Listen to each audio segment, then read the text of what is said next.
strategize together. Let's hear it from an expert. Join the conversation, it's informative and free. You and me, let's talk some strategy.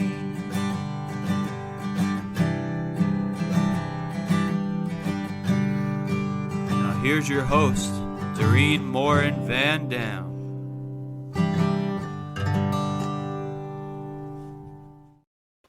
Hey, everybody. My name is Morin-van, and I am the host of Strategy Talks. I am here with another amazing guest today who I'll introduce you to in just a second. I want to welcome all of you who are here live with us today, whether you're joining us on YouTube, Twitter, Facebook, LinkedIn, wherever you're joining us from, let us know. And we are excited that you're here. I also want to welcome those of you who listen to this as a podcast on Strategy Talks. We appreciate you being here for sure.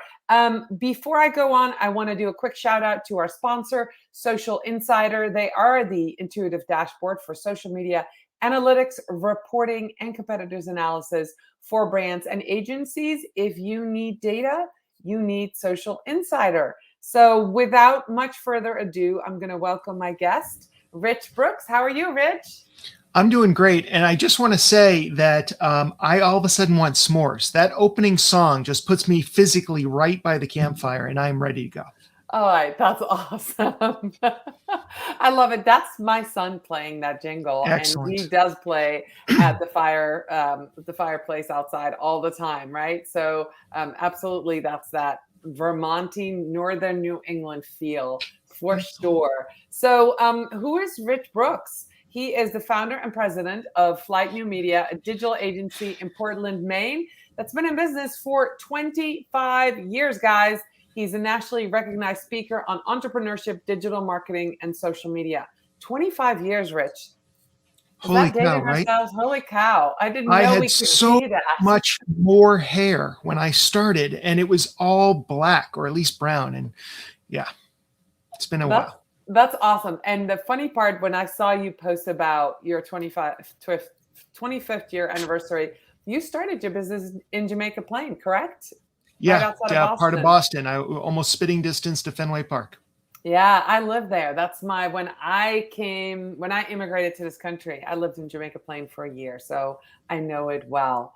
And that's kind of feels like home to me. So that's kind of cool. It's a great spot. Yeah. So today we're going to talk about the Remarkability Formula. And I heard you speak back in Lima, Ohio, and it was fantastic. But for those of you who are here watching and don't know what it is, it's the Remarkability Formula helps you uncover what makes your brand remarkable. So, Rich, why do we need to know what makes our brand remarkable? Let's start with that. Right. Well, I think one of the things that as marketers or owners, we're always striving to do is to stand out online, stand out offline, whatever the case may be. And the idea of being remarkable is nothing new. People have been talking about unique selling propositions, value propositions, blue ocean strategies, and purple cows for years. Through my work, which is similar to your work, I work with a lot of individuals, small to medium-sized businesses, and really try and help them figure out what makes them stand out, what makes them remarkable. And when I found that when people go through this work, they tend to get into better alignment and attract more of their ideal customers. They're more able to create high barriers to the competition. And all of a sudden, all their marketing becomes much easier and much more effective. So putting in that work at the beginning or at any point really does help your marketing, your ROI, and everything else. I love that. That makes a lot of sense. And you were just hitting on a point there. You and I both go through this with some of our clients. And a lot of people don't know what makes them remarkable.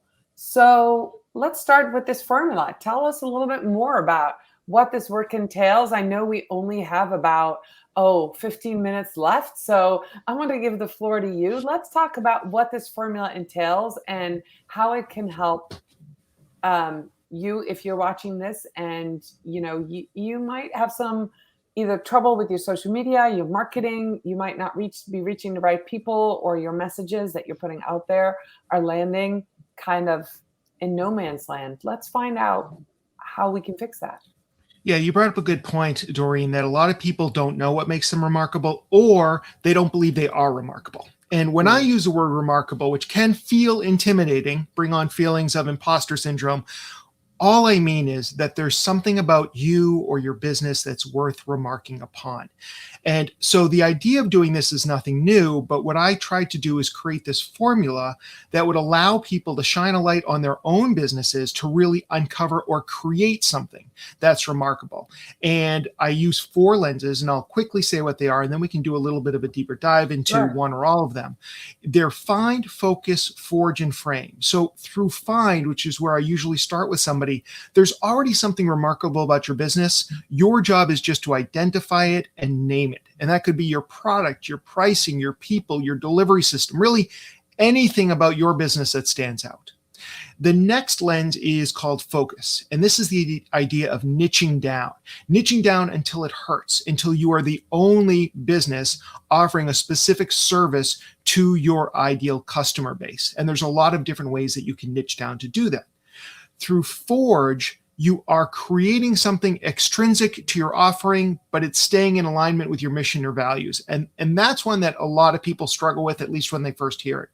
And the idea is just, can you or have you created something that isn't part of your core offering? Maybe it's free, maybe it's a side thing that you're doing, but that in and of itself is remarkable. People get excited about it, and that's a great way to grow your audience too. And the last one is frame. And this is just about repositioning what you're already doing. It's almost like a sister to find. It's repositioning what you're already offering in a new and exciting way, either to show off the value that you're actually offering or to attract a different audience than you're currently attracting. So find, focus, forge, and frame. And I'm happy to jump into any of them or give examples.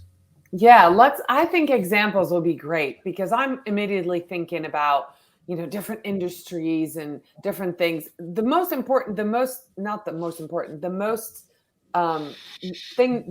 that makes me the most curious is the second one, is the focus, and actually the third, forge. Those two is like you were saying. Yeah, let's focus on those two. I think find, people kind of know, where they are there, but let's do focus and forge. Let's look at those. There's so many great examples with focus. And this is one of the ones that you really can do something about. And focus is all about the idea of just niching down, going for a smaller customer base, reducing the number of ingredients, reducing your hours, reducing your delivery zone, whatever it may be, which of course terrifies most entrepreneurs, right? Because when we get started, we always say, I want to be all things to all people. And that's the worst thing you can possibly do. So it's about really serving a smaller audience. And, one example that happened to me when I moved into my new home is I needed to find an oil delivery company. And I went online and I found the one with the cheapest prices, because that's who I am. And I called them up, and their delivery service ended about a block before my street. And I'm like, do you think you could just deliver? I know I'm 1 block outside of your delivery system. And they said, no. Basically, the way that they keep their costs down is knowing that they're only going to serve this very small audience. Did they miss out on my business? Yes. But are they really able to control the area they're in? Absolutely. And anybody in that area is more likely to use them because they are so much more cost effective than anybody else. That's just one example of how you can niche down. You can also niche down by, if you're a coach, well, so is everybody. But maybe you're a leadership coach. Maybe you're a leadership coach for women. Maybe you're a leadership coach for women who have hit a glass ceiling and are looking for an entrepreneurial escape. So the more you start to niche down, yes, you are shedding potential customers, but the customers that you're best able to serve are going to be more and more attracted to you. And they're going to be willing to pay much more for your services because you have become the expert in that field. And there's all this research that shows, I think it was a couple of years ago, the average American primary care physician was bringing in a very healthy annual salary of $247,000. Sounds awesome. But in the same year, specialists were bringing in $399,000 on average. So $150,000 more for, in some ways, knowing less, right? They're able to help less people. They can do less for you, But if you need that knee surgery or the, like something going on with your heart or whatever it is, you're going to pay, or your insurance is going to pay a specialist a much higher rate. We reward people who are specialists, who have niched down and really focus on what they do best. I love that. So let me throw out an example. Let me ask you if you can help figure out somebody. So say you're a lawyer and you do criminal law, right? And so you want to niche down. How would you do that? Criminal law for a certain kind of criminal? Like probably yes, for a certain time. I mean, obviously, there's already a lot of people who do say personal injury law. That's obviously a niche within this. You might even niche down to further things like people who are injured in a car accident or injured in stores. You might become the go-to person for people who handle personal injury issues that happen in retail spaces or even in big box spaces.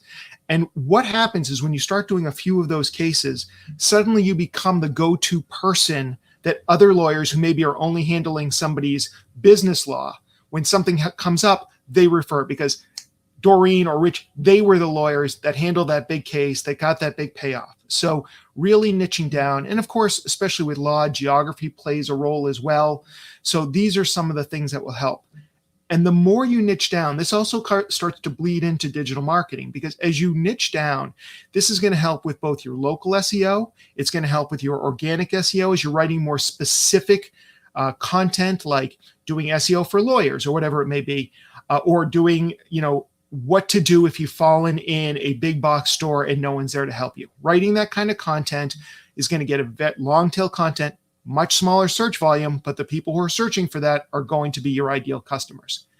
And then when you start getting into, maybe not in this example, but paid search or paid social, and you're really targeting specific keywords or narrowly targeting different audiences, that's also where this is going to pay off too. So again, that focus can really help drive your KPIs in a positive way. All right. So I have a question for you, Rich. As I'm thinking about this, and I'm thinking about people and the industries I've worked in, a lot of this niching down to what I've seen doesn't happen until people are in their business. What if you're a startup? Should you do this work, this remarkability formula? Should you do this of where you are projecting to go? Or is there something that you can adjust along the way? Both, I would say. I think that even if this is day one of your business, you can go after a specific niche. Now, that doesn't mean that that's the only business you can take. And you could have 2 or even 3 niches. You might be doing PR for healthcare and for security companies. There could be more than one niche that you're in. One is always better, but the bottom line is focusing on those industries and really narrowing down exactly what you do, or narrowing how you help a specific business or industry could also be a good idea. But it's also something that can evolve over time. I mean, you may start as being the industry specialist for one specific topic, like say search engine optimization if you're in marketing. And then over the years, you switch over to social, and then you narrow down into TikTok or whatever the next big thing is. So specialist or focus can definitely evolve over time. And that's because life evolves over time. So yes, start with a niche, but be willing to take on other work on the side to pay your bills. But continue to talk about and focus on that niche, because it really will help your spend as well as you start thinking about things like advertising and trade shows that you want to show up for as well. I love that. Okay, that makes a lot of sense. So if you're watching this and you maybe you haven't really niched down yet, think about your most successful clients, right? Your most successful work that you've done, what you loved about it, how you helped them, what knowledge you gained from doing that and working with those clients. And then think about, could you get more clients like that? And what do you need to do? So let's move on to Forge then, because that was one that I had a little bit of a harder time with. Can you explain that a little bit more? What happens next? Sure. And there's different ways that you can approach Forge. But the idea is that you're creating something outside of your true offering as a way of standing out. And one example is we put on an annual conference. You've spoken at it, the Agents of Change conference that we hold here in Portland, Maine. Now, obviously, people don't need to attend the conference to hire my company, Flight New Media. And likewise, they don't need to hire Flight New Media if they're going to the conference. Like, they're two unrelated things, except that they're both all about digital marketing. And when I get up there on stage wearing my Flight New Media shirt, and people know he's both in charge of AOC and he's in charge of Flight New Media, that makes a direct impression. So even though it may be that that's on some level irrelevant to my company, it does help brand me and Flight as a company that's really involved in digital marketing and helping small, medium-sized businesses grow and succeed in Maine, New England, and the rest of the US. And I've heard from clients when they come, I'm sure you're the same way, hey, how'd you hear of us? And many times they'll say, I've been going to the Agents of Change conference for years, but it's only now that I need a website or SEO or paid social or whatever it may be. So by doing this extrinsic activity, we're gaining attention, we're getting press, and we're getting into boardrooms that we didn't even know existed. And so that's one thing. And so doing things like that, like another thing I've seen people do where they create scholarships around their industry, maybe for underserved populations, to kind of bring people into the business or into the industry. That's another amazing way of doing things.